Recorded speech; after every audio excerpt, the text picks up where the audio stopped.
कभी कभी जिंदगी उन मोड़ों से गुजरती है जहां सच्चाई चुपचाप खड़ी होती है और हम उसे पहचान नहीं पाते, लेकिन जब वो सच्चाई खुद चलकर हमारे सामने आती है तो रूह तक हिल जाती है। शहर के सबसे भीड़ भाड़ वाले चौराहे पर ट्रैफिक की आवाजें, हॉर्न की चीखें और भागती जिंदगियों के बीच हर रोज एक अजीब सा मंजर होता था। एक काली स्कॉर्पियो कार धीरे से रुकती और उसमें से उतरती एक तेज तर्रार महिला, एसपी राधिका शर्मा। कई लोग उन्हें सिर्फ एक पुलिस अफसर मानते थे, लेकिन उनके अंदर एक टूटा हुआ दिल भी था। एक ऐसा दिल जो 2 साल पहले अपने हमसफर को खो चुका था। राधिका हर रोज एक भिखारी को पैसे देती, वही भिखारी जिसकी आंखों में एक अजीब सी उदासी थी और शायद कोई अनकहा राज भी। लेकिन एक दिन उस भिखारी ने कुछ ऐसा कह दिया जिसने राधिका की जिंदगी की नींव हिला दी। उसने कहा, मैडम, आप मुझसे शादी कर लीजिए। क्या ये कोई मजाक था या इस पागलपन में भी कोई सच छुपा था? राधिका को खुद नहीं पता था कि जिस इंसान को वो हर रोज कुछ पैसे दे रही है, वो उसकी जिंदगी से जुड़ा एक ऐसा सच लेकर आया है जिसके सामने हर नियम, हर वर्दी और हर शक ताक पर रखा जाएगा। एक भिखारी जो सिर्फ एक भिखारी नहीं था, एक पुलिस अफसर जो सिर्फ कानून की रक्षक नहीं थी, और एक कहानी जो आपको अंत तक बांध कर रखेगी। तो चलिए शुरू करते हैं इस दिल को छू जाने वाली, सस्पेंस और इमोशन से भरी कहानी का पहला अध्याय। सुबह का वक्त, शहर का सबसे व्यस्त चौराहा, ट्रैफिक सिग्नल पर गाड़ियों की लंबी कतार, हॉर्न की आवाजें और उस भीड़ में एक चेहरा, एक महिला जिसकी मौजूदगी भीड़ से अलग थी। वो थी एसपी राधिका शर्मा, मजबूत इरादों वाली, ईमानदार और निडर पुलिस अफसर। लेकिन उनके चेहरे पर अक्सर एक खामोश सी उदासी छाई रहती। क्यों? क्योंकि 2 साल पहले उन्होंने अपने जीवन का सबसे कीमती रिश्ता खो दिया था। उनके पति अजय शर्मा। एक रहस्यमयी हादसा जिसकी तह तक आज तक कोई नहीं पहुंच पाया। लेकिन राधिका ने अपने दर्द को अपने कर्तव्य में डुबा दिया। उन्होंने खुद को कानून के रास्ते में झोंक दिया। हर दिन, हर केस, एक कोशिश अपने अंदर के खालीपन को भरने की। लेकिन हर सुबह एक और आदत बन चुकी थी। वो जब भी थाने जाती, अपनी काली स्कॉर्पियो रोकती और सिग्नल के किनारे बैठे एक भिखारी को पैसे देती। उस भिखारी का नाम नहीं पता था उन्हें, ना ही कभी उससे ज्यादा बात की थी। उसका चेहरा धूल से सना हुआ था, बाल उलझे हुए और कपड़े फटे हुए। वो हर बार सिर्फ गर्दन झुकाकर धन्यवाद कहता और फिर वही खामोश निगाहें। राधिका को नहीं पता था कि इस अजनबी से उन्हें रोज मिलना इतना सुकून क्यों देता था। शायद उसकी चुप्पी में, उसकी आंखों में उन्हें अपना अतीत झांकता हुआ नजर आता था, और शायद उन्हें ऐसा महसूस होता था कि कोई है जो उनके खालीपन को समझता है। बिना कुछ कहे एक दिन बारिश हुई, हल्की सी फुहारें, ठंडी हवाएं और वही रोज का रास्ता। राधिका ने स्कॉर्पियो रोकी। वो भीगते हुए भिखारी के पास पहुंची और जैसे हर दिन वैसे ही कुछ पैसे आगे बढ़ाए। लेकिन उस दिन उस भिखारी ने पैसे लेने से पहले कुछ ऐसा कह दिया जिसने राधिका के होश उड़ा दिए। उसने अपनी कर्कश मगर भावपूर्ण आवाज में कहा, मैडम, आप मुझसे शादी कर लीजिए। राधिका एक पल को ठिठक गई। क्या उसने सही सुना? क्या कहा तुमने? उन्होंने मुस्कुराते हुए पूछा। भिखारी की आंखों में एक गहराई थी। कोई मजाक नहीं था वहां। राधिका हल्के से मुस्कुराई, जैसे खुद को संभाल रही हो। तुम भी ना कुछ भी बोलते हो। ये लो, पैसे लो और खाना खा लेना। लेकिन भिखारी ने पैसे नहीं लिए, बस उसकी निगाहें, वही गहरी और उदास निगाहें, जैसे कुछ कहना चाहती हों या कोई बहुत बड़ा राज छुपा रही हों। राधिका उस दिन थाने तो पहुंची, लेकिन उनका ध्यान कहीं और था। वो एक पुलिस अफसर थी, हजारों अपराधियों से सवाल पूछ चुकी थी, लेकिन उस भिखारी की निगाहें उनकी बातों से ज्यादा गूंज रही थी उनके मन में। क्यों? क्या वो सिर्फ एक भिखारी था या उसके भीतर भी कोई अधूरी कहानी थी? राधिका का दिल अजीब सी बेचैनी से भर गया था। उनका दिमाग यही सोचता रहा, कहीं ये मेरी सोच का धोखा तो नहीं? क्या भिखारी सिर्फ एक मजाक कर रहा था या उसकी बातों में छुपा था कोई गहरा राज? अगले भाग में जानिए, जब राधिका फिर से उस भिखारी से मिलती है तो वो एक और रहस्य खोलता है, एक ऐसा रहस्य जो राधिका को उस सच्चाई की ओर धकेल देता है जिसकी झलक भी उन्होंने कभी नहीं सोची थी। अगली सुबह राधिका एक अजीब बेचैनी के साथ जागी। कितनी ही देर तक वो करवटें बदलती रहीं। वो शब्द बार बार उनके कानों में गूंजते रहे, मैडम, आप मुझसे शादी कर लीजिए। एक भिखारी की जुबान से निकले ये शब्द कोई आम बात नहीं थी। कोई मजाक होता तो उसकी आंखें हंसती, लेकिन वहां तो सिर्फ खामोश गहराई थी। कुछ अनकहा, कुछ अनदेखा। राधिका का मन कर रहा था आज वो फिर जाएं, फिर उसे देखें, फिर पूछें, तुम कौन हो?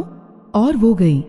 जैसे ही स्कॉर्पियो रुकी, भिखारी वही बैठा था, वही पुराने कपड़े, वही धूल से सना चेहरा, लेकिन आज उसकी आंखें कुछ कह रही थी।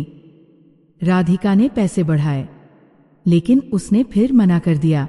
इस बार उसकी आवाज में कुछ अलग था, कुछ ऐसा जो किसी को भी सोचने पर मजबूर कर दे। मैडम, उसने कहा, मैं आपके लिए कुछ कर सकता हूं, बस एक मौका दीजिए।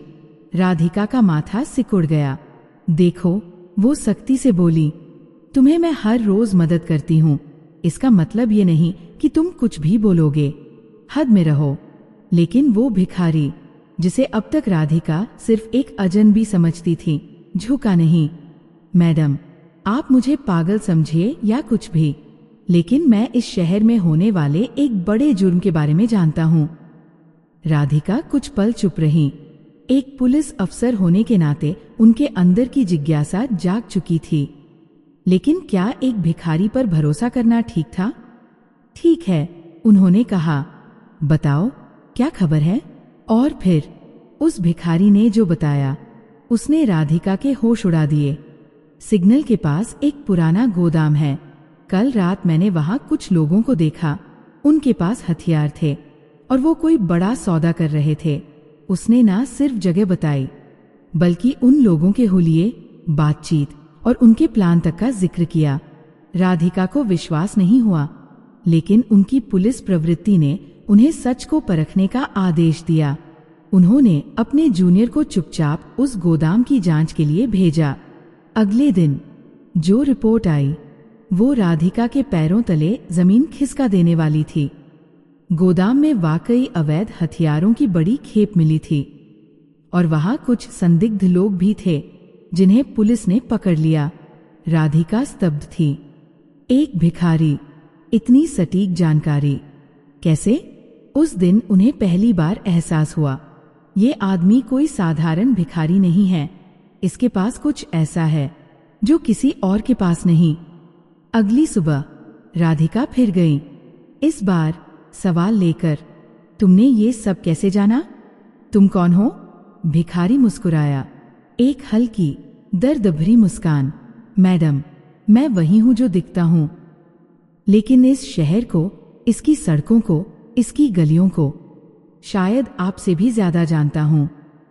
उसकी ये बात राधिका को उलझा गई। कौन था यह आदमी? कैसे जानता था वो सब कुछ? और क्यों उसकी बातों में अजय की परछाई दिखती थी? क्या ये भिखारी राधिका के अतीत से जुड़ा कोई अधूरा अध्याय था, या वो सिर्फ एक चालाक मुखबिर था? अगले भाग में जानिए, जब भिखारी धीरे धीरे राधिका की जिंदगी में दाखिल होता है और ऐसी बातें करने लगता है जो सिर्फ एक इंसान जान सकता था, उसका अजय। ये वह मोड़ है जहां राधिका के बीते दिनों की परछाइयां उसके आज से टकराने लगती है और एक भिखारी की चुप्पी उसकी आत्मा तक को हिला देती है। वो अब रूटीन बन गया था। हर सुबह राधिका आती और उस भिखारी से 2 शब्द कहे बिना जा नहीं पाती, लेकिन अब सिर्फ पैसे नहीं दिए जाते थे, अब बातें होने लगी थी और उन बातों में राधिका को अजीब सा सुकून मिलने लगा था। भिखारी, जो अब रामू नाम से खुद को पुकारता था, अब सिर्फ एक अजनबी नहीं रहा था। उसकी बातें, उसकी निगाहें राधिका के दिल के उस कोने को छू रही थी जिसे वो 2 साल से बंद कर चुकी थी। एक दिन बारिश हो रही थी, सड़कें भीगी हुई थी और हवाओं में एक ठंडापन था। राधिका अपनी गाड़ी से उतरी और रामू को छाते से ढकने लगी। तभी रामू ने कुछ कहा, ऐसा कुछ जो राधिका को भीतर तक झकझोर गया। मैडम, आपको याद है आप कहती थी बारिश में गर्म कॉफी का मजा ही अलग होता है। राधिका के कदम वहीं रुक गए, उनकी सांसें थम सी गईं। ये बात उन्होंने कभी सिर्फ अजय से कही थी, कभी किसी और को नहीं, कभी जुबान पर दोबारा नहीं लाई। उन्होंने रामू की ओर देखा, उसकी आंखों में देखा। क्या वो सिर्फ एक इत्तेफाक था? या रात को राधिका की गाड़ी खराब हो गई। बारिश हो रही थी, अंधेरा घना था, सड़कें सुनसान, और तभी जैसे कोई छाया प्रकट हो। रामू वही था। मैडम, इतनी रात को अकेले मत निकला कीजिए। उसकी आवाज में चिंता थी, वैसी ही जैसी कभी अजय किया करता था। उसने गाड़ी ठीक करने में मदद की और राधिका ने पहली बार कहा, रामू चलो आज मेरे घर। पहले तो वो हिचकिचाया, लेकिन फिर जैसे वो पल उसी के लिए बना था। वो गया। राधिका का घर, वो दीवारें जो 2 साल से खामोश थी, आज कुछ कहने लगी थी। राधिका ने उसे खाना दिया। रामू एक एक कौर खाते हुए जैसे यादों में डूब गया। ये खाना, ये स्वाद कुछ पुरानी यादों की तरह है। राधिका की उंगलियां कांप गईं। वो कौन था? कैसे जानता था वो सब? क्या उसका अतीत राधिका के अतीत से जुड़ा था? अगले दिन राधिका ने अपने फॉरेंसिक एक्सपर्ट और पुराने दोस्त विक्रम को बुलाया। उसे रामू की तस्वीर दिखाई, वो तस्वीर जो उसने चुपके से खींची थी। विक्रम कुछ पल चुप रहा, फिर बोला, चेहरा जाना पहचाना है, लेकिन कंफर्म नहीं कर सकता। डीएनए टेस्ट करना होगा। राधिका उलझ गई थी। वो नहीं चाहती थी कि रामू को लगे कि उस पर शक हो रहा है, लेकिन वो जानना चाहती थी सच। और इसलिए उन्होंने तय किया, रामू अब मेरे घर ही रहेगा। क्या रामू सचमुच अजय है या ये सिर्फ राधिका के जहन की उलझन है? अगले भाग में जानिए, जब रामू राधिका के घर में रहने लगता है, लेकिन उसकी जिंदगी अब भी रहस्य से घिरी रहती है। और तब एक ऐसा सुराग सामने आता है जो राधिका को उसकी जिंदगी के सबसे बड़े झूठ से रूबरू कराता है। अब तक जो धुंध थी उसमें धीरे धीरे शक की परछाइयां दिखाई देने लगी है और राधिका के दिल की हलचल अब उसकी आंखों से झलकने लगी है। रामू अब राधिका के घर में रहने लगा था। राधिका ने उसके लिए पीछे के हिस्से में एक छोटा सा कमरा तैयार किया। रामू ने पहले तो मना किया, लेकिन राधिका की जिद के आगे झुक गया। राधिका ने खुद से कहा, शायद अगर ये आदमी मेरे पास रहेगा तो मैं उसके रहस्य के करीब पहुंच सकूंगी। पर असल में रहस्य पास आकर और भी उलझता जा रहा था। राधिका हर दिन उसे देखती, समझने की कोशिश करती, उसके चलने का अंदाज, उसकी आदतें, उसकी चुप्पी, और कभी कभी उसके मुंह से निकली वो बातें जो सिर्फ अजय को पता हो सकती थी। कई बार रामू ऐसे वाक्य बोलता जो राधिका के अंदर गूंज जाते, जैसे एक शाम, मैडम, जब आप किसी केस पर ध्यान लगाती हैं तो आपकी आंखें पलकों को भी इजाजत नहीं देती झपकने की। राधिका का दिल कांप गया। ये बात उसने कभी किसी से नहीं कही थी, बस अजय जानता था। लेकिन सवाल अब भी वही थे, अगर ये अजय है तो वो मरा कैसे नहीं? अगर मरा नहीं तो छुपा क्यों? और अगर छुपा तो क्या राधिका से भी डरता था? राधिका का दिल जवाब चाहता था, लेकिन उसका पुलिस वाला दिमाग सबूत। इसलिए उसके पीछे जासूसी शुरू हुई। उसके सबसे भरोसेमंद इंस्पेक्टर वर्मा को राधिका ने रामू पर नजर रखने को कहा और फिर सामने आया पहला सुराग। रामू दिन भर सिग्नल पर जाता, भीख मांगता, लोगों से बात करता और शाम को घर लौट आता। लेकिन रात को वो अक्सर चुपचाप गायब हो जाता था। वर्मा ने बताया कि रामू अक्सर एक पुराने खंडहर में जाता है, वहां कुछ लोगों से मुलाकात करता है, कुछ देर रुकता है और फिर चुपचाप लौट आता है। कुछ दिन बाद राधिका को थाने से एक इमरजेंसी कॉल आया। शहर के नामी बिजनेसमैन विक्रम मेहरा के गोदाम में आग लग गई थी। राधिका तुरंत वहां पहुंची। आग बहुत तेज थी, लेकिन उसी राख में कुछ अधजली फाइलें मिली। एक फोटो जिसे देख राधिका की सांसें थम गईं। फोटो में चेहरा था अजय का। तस्वीर के पीछे लिखा था अजय 2018 मेहरा इंडस्ट्रीज। राधिका की उंगलियां कांपने लगी। ये क्या है? अगर अजय मरा था तो ये तस्वीर यहाँ क्या कर रही है? उस रात राधिका पूरी तरह से टूट गई। हर चीज उलझने लगी थी। रामू, विक्रम मेहरा, गोदाम की आग, अजय की पुरानी तस्वीर, क्या ये सब आपस में जुड़ा था? और अगर जुड़ा था तो क्या अजय सचमुच जिंदा था या ये सिर्फ एक जाल था, एक भ्रम? अगले भाग में जानिए, जब राधिका रामू से आमने सामने सवाल करती है, क्या वो जवाब देगा या उसकी खामोशी ही सबसे बड़ा जवाब बन जाएगी? राधिका अब सवालों से नहीं, जवाबों से टकराना चाहती है, लेकिन जिन जवाबों की वो तलाश में है, क्या वे उसे मिलेंगे या फिर उसका दिल टूटेगा? रात गहराती जा रही थी। राधिका अपने कमरे में बैठी उस तस्वीर को निहार रही थी, जिसमें साफ साफ अजय का चेहरा दिख रहा था। वही आंखें, वही मुस्कान, वही चेहरा जो 2 साल पहले एक कार एक्सीडेंट में हमेशा के लिए चला गया था।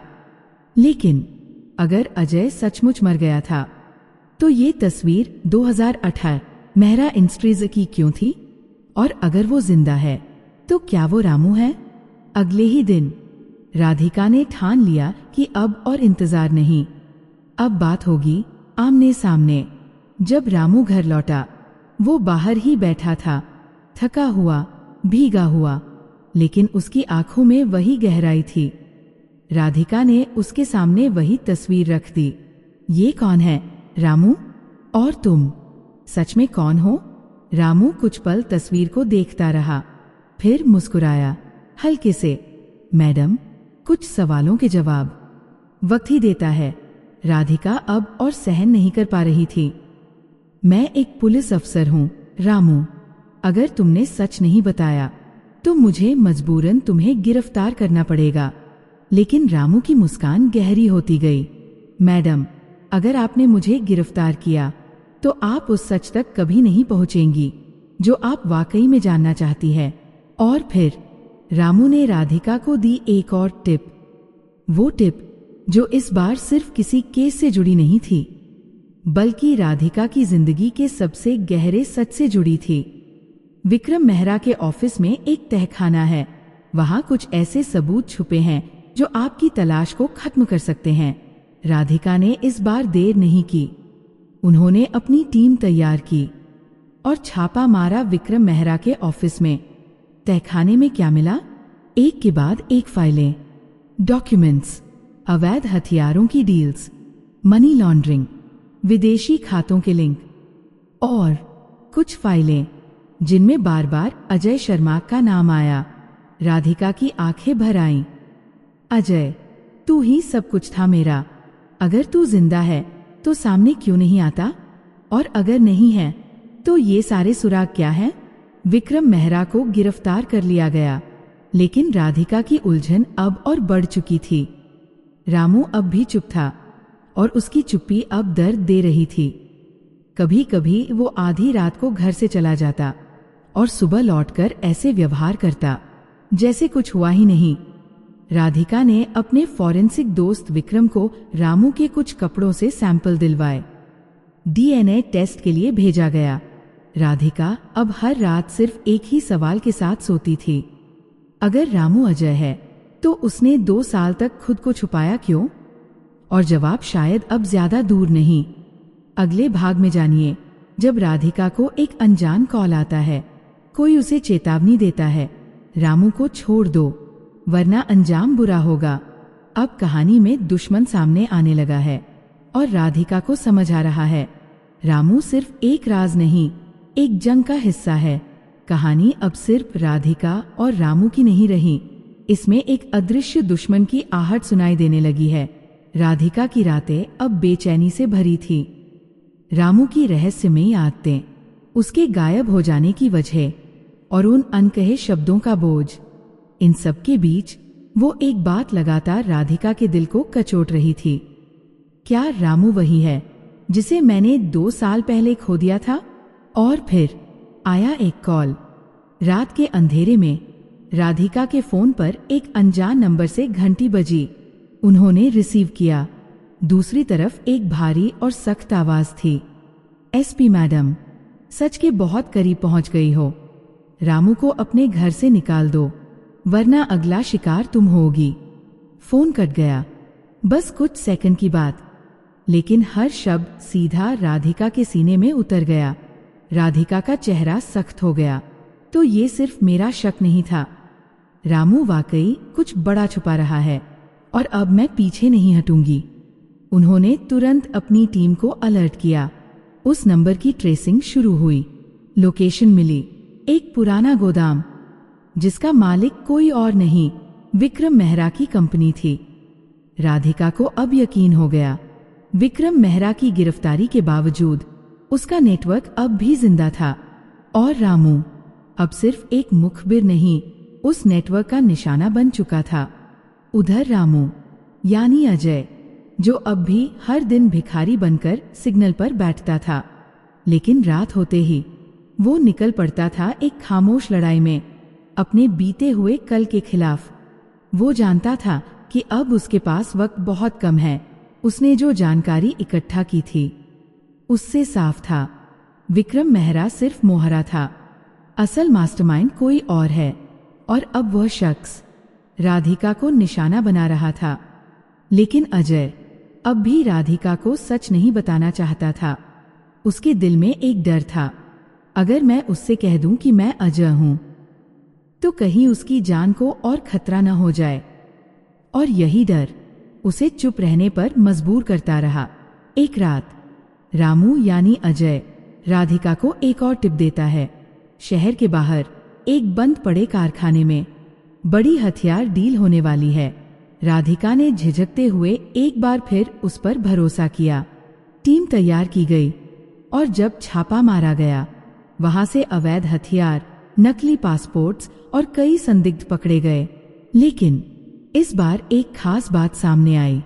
एक पकड़े गए अपराधी ने कहा, हमारा असली बॉस कभी सामने नहीं आता, लेकिन उसे रामू के बारे में सब पता है। ये सुनते ही राधिका के पैरों तले जमीन खिसक गई। क्या रामू भी इस साजिश का हिस्सा है, या वो अब खुद खतरे में है? उसका मन अब बुरी तरह उलझ चुका था। रामू की हर टिप सही निकल रही थी, लेकिन उसका बार बार छुप जाना, रातों को निकल जाना और हर बात पर टालना, ये सब अब शक की हद तक पहुंच चुका था। और तब आता है एक मोड़। राधिका को विक्रम, फॉरेंसिक एक्सपर्ट, का कॉल आता है। डीएनए रिपोर्ट 2 दिन में तैयार हो जाएगी। राधिका, बस 2 दिन, और शायद सारा सच उसके सामने होगा। लेकिन रात को जब राधिका घर लौटी, रामू वहां नहीं था। सिर्फ मेज पर एक छोटा सा नोट पड़ा था। मैडम, मुझे कुछ दिन के लिए जाना होगा। चिंता मत कीजिए, मैं लौटूंगा, आप सुरक्षित रहिए। राधिका का दिल बैठ गया। नहीं रामू, इस बार मैं सिर्फ इंतजार नहीं करूंगी।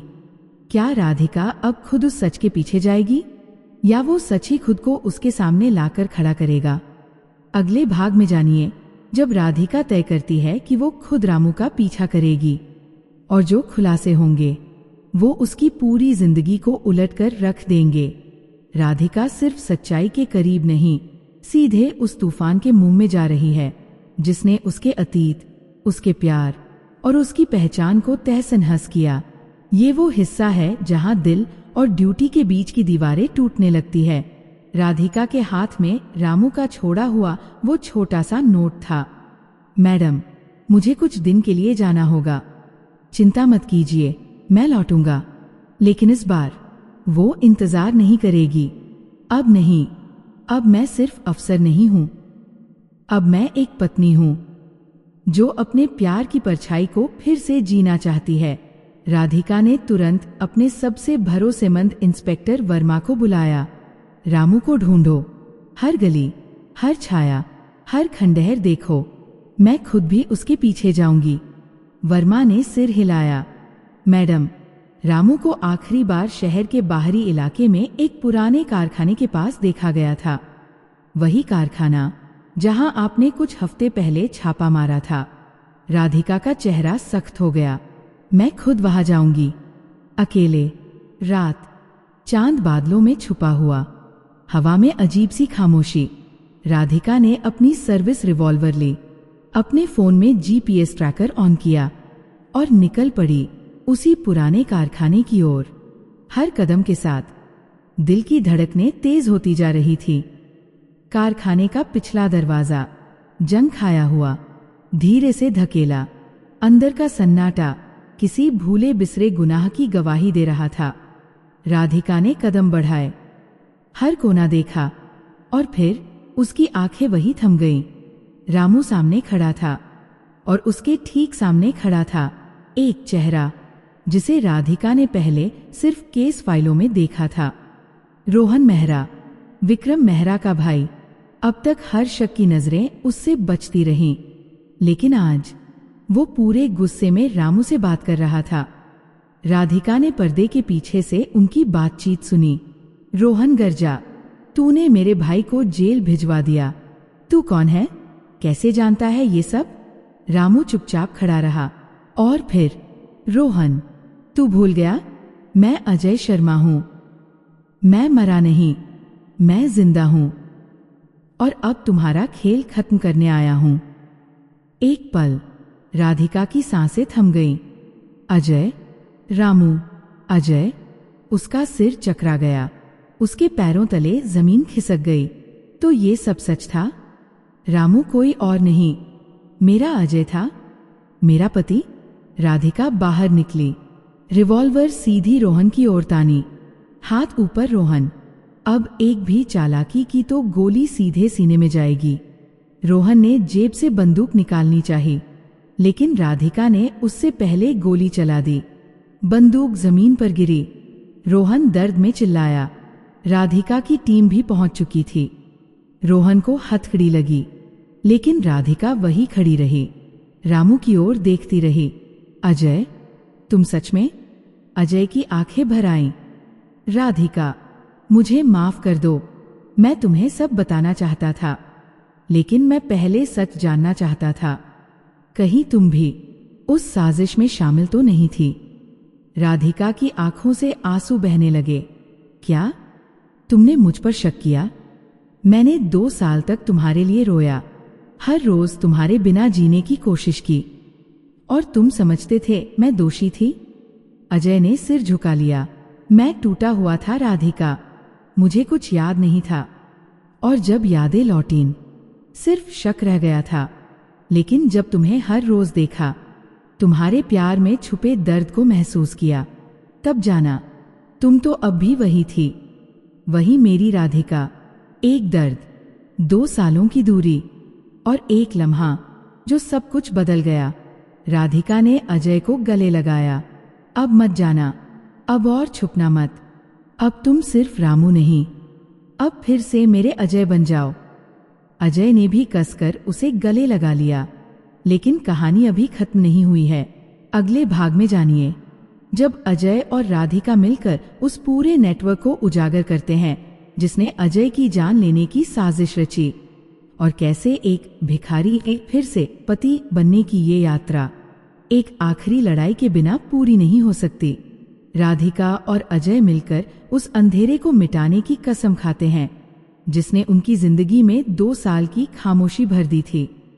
ये वो हिस्सा है जहां सच्चाई सामने आती है, लेकिन साथ ही एक आखिरी लड़ाई भी उन्हें देना होती है। राधिका और अजय अब एक बार फिर साथ थे, लेकिन इस बार सिर्फ पति पत्नी की तरह नहीं, बल्कि 2 जिंदा इंसान जो अतीत की साजिशों के खिलाफ अब खुलकर लड़ना चाहते थे। अजय ने अपने सारे राज खोल दिए। कैसे उस रात उसे एक गुप्त मीटिंग के बहाने बुलाया गया, कैसे उसे नशीली दवा देकर बेहोश किया गया, कैसे उसकी कार को एक ट्रक से टकराने की साजिश रची गई और कैसे वो चमत्कारिक रूप से बच गया, लेकिन याददाश्त खो बैठा। एक मछुआरे ने उसकी जान बचाई और जब यादें लौटनी शुरू हुईं, तो सबसे पहला नाम उसके जहन में उभरा, राधिका। लेकिन डर था, कहीं राधिका भी इस साजिश में तो नहीं थी। इस शक ने उसे एक और रास्ता दिखाया, भिखारी का भेष, सिग्नल पर बैठना, राधिका को रोज देखना, उसके दिल को परखना, शहर की हर हरकत पर नजर रखना। और जब यकीन हो गया कि राधिका बेकसूर है, तो तय किया अब वक्त है उस गुनहगार के खिलाफ सबूत इकट्ठा करने का। अगले कुछ हफ्तों में अजय और राधिका ने मिलकर वो सबूत निकाले जो अब तक सिर्फ अंधेरे में छुपे थे। विक्रम और रोहन मेहरा का नेटवर्क, देश विदेश तक फैली अवैध हथियार तस्करी, राजनीति, पुलिस और बिजनेस में उनकी काली पकड़, सब धीरे धीरे रोशनी में आने लगे। अजय ने अपने पुराने बिजनेस कॉन्टैक्ट्स के जरिए कई कागजात, रिकॉर्डिंग्स और ट्रांजैक्शन डिटेल्स जुटाई। राधिका ने पुलिस डिपार्टमेंट की ताकत से सबूतों को केस में बदला। और फिर आया वो दिन जब राधिका और अजय ने मिलकर रोहन मेहरा और उसके पूरे गिरोह पर एक आखिरी धावा बोला। शहर के बाहर एक पुराने वेयरहाउस में अजय खुद सामने गया, अब रामू नहीं बल्कि अजय शर्मा बनकर। उसने रोहन को फोन कर बताया कि उसके पास सबूत है और सौदा करना चाहता है। रोहन, जो अजय को अब तक मरा हुआ मानता था, सामने आया, लेकिन जैसे ही वो पहुंचा, चारों तरफ पुलिस की यूनिट्स घेर चुकी थी। रोहन ने भागने की कोशिश की, लेकिन इस बार न पुलिस छूटी न कानून। उसे गिरफ्तार कर लिया गया। अखबारों में अगले दिन हेडलाइन थी, एसपी राधिका शर्मा और उनके पति अजय शर्मा ने मिलकर किया मेहरा नेटवर्क का भंडाफोड़। शहर में हर कोई हैरान था।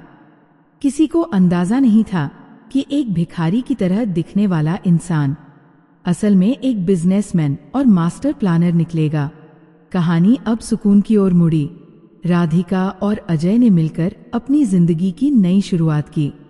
अब न कोई वर्दी के पीछे छिपा दर्द था, न चेहरे पर नकली मुस्कान।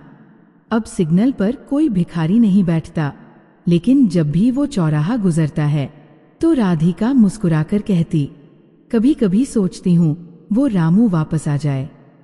और अजय हंसते हुए जवाब देता, रामू अब नहीं आएगा, अब सिर्फ तुम्हारा अजय है। और यूं एक प्रेम कहानी, एक रहस्य और एक जंग, सबका अंत हुआ। एक भिखारी के भेष में छिपा हुआ सच, एक पत्नी का अटूट विश्वास और दो दिलों की फिर से एक होने की कहानी। अगर आपको ये कहानी पसंद आई हो तो इसे जरूर लाइक करें, शेयर करें और अगर आप नए हैं तो सब्सक्राइब करें किरण की कहानियां पर, जहां हर हफ्ते मिलती है ऐसी ही दिल को छूने वाली कहानियां। मैं हूं आपकी आवाज। फिर मिलेंगे एक नई कहानी के साथ। तब तक सुनते रहिए किरण की कहानियां।